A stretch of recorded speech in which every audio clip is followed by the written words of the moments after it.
ছোটোকালে শুনতাম যে মগের মূল্য কী জিনিস বুঝতাম না। আসসালামু আলাইকুম।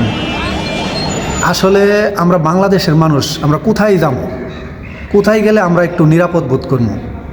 যেখানে একটা দেশের প্রধান আস্থার প্রতীক হলো ব্যাংক, সেই ব্যাংকে মানুষ টাকা পয়সা জমা রাখে, সেই ব্যাংকই টাকা উধাও করে দেয়। আপনার কষ্টের অর্জিত টাকা ব্যাংক গায়েব করে দেয়, টাকা উঠাইতে গেলে টাকা দেয় না। তো ব্যাংক এমন করছে বিদায় মানলাম যে ব্যাংকে আর টাকা পয়সা কোনো কিছু জমা রাখবো না, সব মূল্যবান জিনিসপত্র কিনে ঘরের মধ্যে রাখবেন। এটাতেও ঝামেলা, এটা তো সরকার আপনারা এসে প্রশ্ন করবে, এত মূল্যবান জিনিস তোমার ঘরে কোথা থেকে আসলো, নিশ্চয়ই এগুলা দুর্নীতির, নিশ্চয়ই এগুলো অবৈধ। আপনি নগদ টাকা ঘরের মধ্যে রাখেন, এটা তো সমস্যা।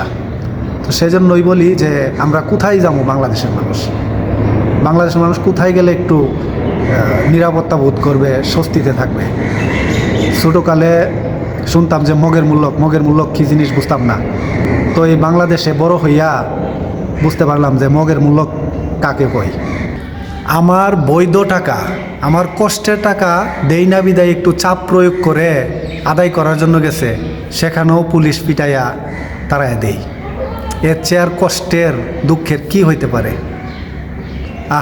আফসোস।